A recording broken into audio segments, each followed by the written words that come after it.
What happens when a major organization faces change that could affect hundreds of employees? Do you downsize, stay silent,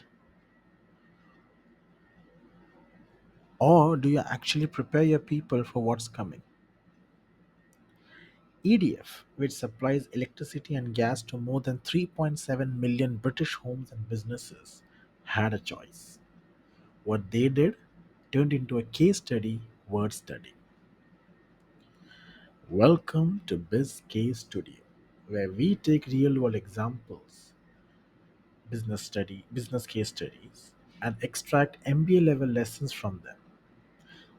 These learnings can help you to become a better leader, to become a better manager, or to become a great future entrepreneur. Today, we are exploring how EDF, a major UK energy company, managed a massive organizational change without losing its people, and the important lessons we'll be learning from this case study.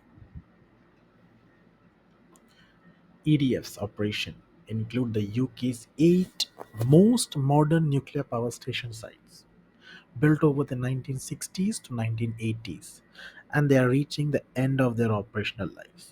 So, decommissioning of these plants are a major transition, and because of this, EDF faced a big challenge. The closure of two nuclear plants, Hunterston B and Hinkley Point B, which meant hundreds of employees can be displaced. They needed to act early or risk the chaos and employee dissatisfaction. What was at stake? It wasn't just about jobs. If EDF had handled things badly, they could have lost employee trust, disrupted critical energy operations, and even damaged their reputation. That's why getting the change process right was critical. Let us see the proactive strategy. Instead of waiting for things to spiral, EDF started conversations early. They asked employees about their career aspiration and coordinated across different sites to find internal opportunities. So instead of just kicking the employees out or firing them, what they did is they, they started planning early. They started asking their employees about their career aspirations. They started understanding their skills, and what they did was to accommodate all the employees within the organization in different divisions or different positions, internal opportunities.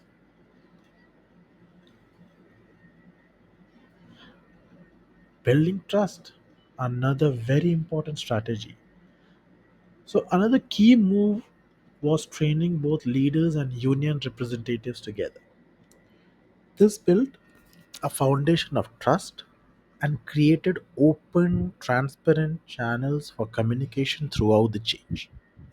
So instead of just employee training, EDF took a step to train the leaders as well as the union representatives also.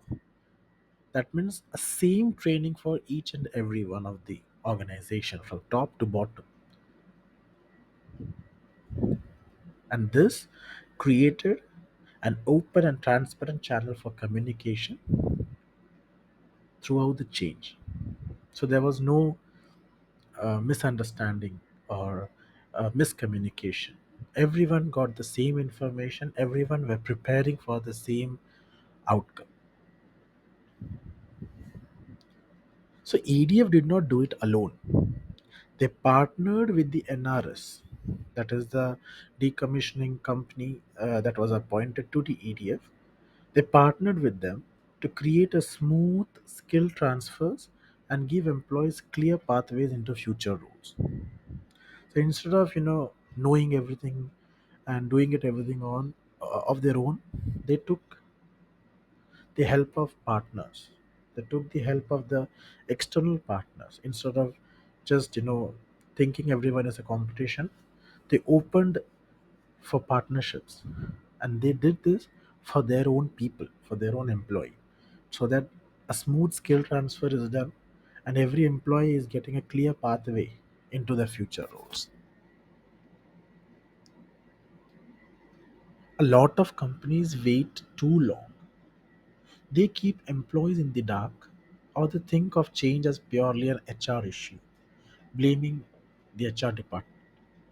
EDF showed that real transformation starts at the leadership table, not with any department or any HR, but it starts with the very most top of the hierarchy, the leader, the boss, the CEO. The leadership team is involved in the transformation and starts from there. It involves every level of the organization.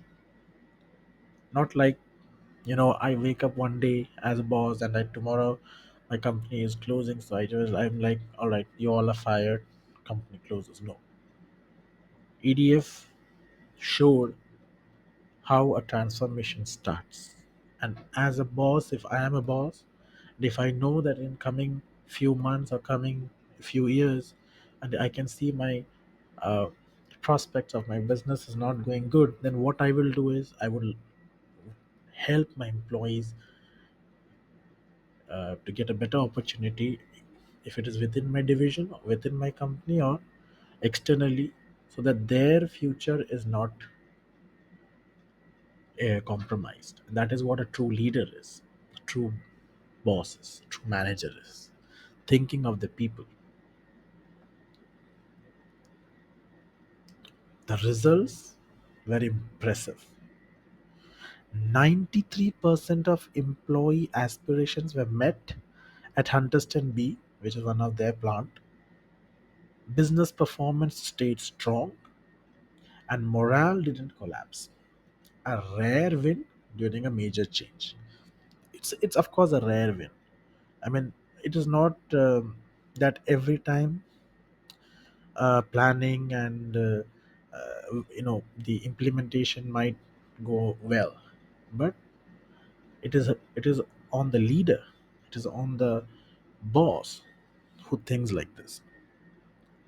And you can see here the EDF, 93% of the employees were retained, and because of the major transition happening, decommissioning of the plants, because of such planning which they did it way ahead, the performance of the company was not compromised, and the morale of each and every people working there was not collapsed.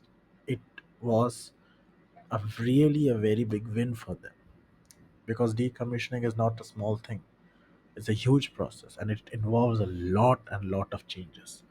But their planning, the strategic planning, and their way of designing this implementation of this plan was to be commendable. EDF didn't just wake up one day and announce layoffs. This was a carefully planned phase strategy, starting 2 years in advance. Can you imagine? 2 years. I mean, they know that this plant will be closed because the life is done of this plant, and the futures of the employees are in stake. So 2 years ahead of that, only EDF's leadership team started to plan and then phase the strategy and implement it. So it's a great reminder that real change takes real time. It's not that I know after 2 years my plant is closing, so it's like 1 week before of the closure I will tell the employees now it's go on finish. No, they got to know for 2 years ago, and their planning started 2 years ago, their implementation started 2 years ago, and that is why the result which we saw in the previous slide is is why it was achieved, because they valued their time. That is why many of us we say, that time is precious, and this is what EDF also teaches us. They utilized their time. So now let's break down the MBA lessons we can take from the EDF success and the case study. First, Involve your employees early. Change creates uncertainty, and uncertainty creates fear. When leaders wait too long to communicate, rumors and misinformation fill the gap. EDF took control of the narrative early by starting honest conversations long before the closures actually happened. So, in MBA terms, this is about proactive stakeholder engagement. That is, people don't fear change itself, they fear being left out of the conversation. Second, train the leaders and stakeholders together.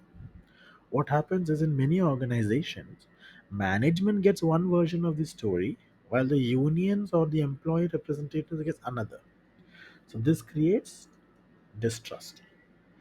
EDF avoided that trap by ensuring that leaders and union representatives trained together, heard the same messaging, and worked as a team. If you are managing change, unity at the leadership level is a non negotiable thing. Third, communicate openly and consistently. One announcement is not enough. EDF maintained open communication channels with regular updates. Even when there was no big news to share, they stayed visible and engaged. So, in an MBA context, this aligns with effective change communication strategies. Building trust through frequency, clarity, and transparency, not just the content. It's not what we are communicating, it's how we communicate. And finally, collaborate beyond your organization. EDF didn't pretend they had all the answers. They worked hand in hand with the nuclear restoration services to plan the smooth transitions for employees. Too often, companies think of external partners as a competition or an obstacle. But EDF's case show that in major transformations, strategic collaboration can make or break the outcomes. Like I said, it's not always a win-win situation. It might be a win-lose situation also, or a or a complete loss situation. But it is our mindset. You know, instead of seeing everyone as a competitor, sometimes partnerships actually just makes history. In modern business, success often requires a broader ecosystem view. So, overall, EDF teaches us that successful change management isn't about managing the events, it's about managing people. When you make employees part of the journey, you make change something they can own, not something they fear. So, before we wrap up, think about this. If you were leading a major change, how early would you act? Would you involve your people early, or would you keep things under wraps until the last minute? The best leaders plan with their people, not for them. So think on it and then give me your views below in the comment box. And let us, have a brainstorming session on this. Also, in the description, you can find the actual case study. And if you need a proper notes and learnings in a very elaborated manner, just put your comments or you can email me. My email ID will be provided in the description box, and I'll give you the detailed notes of this particular um, case study. Thanks for watching. Stay tuned. We'll bring you more real world case studies that break down complex business concepts in simple, actionable ways. Hit that subscribe button so you don't miss out. Take care.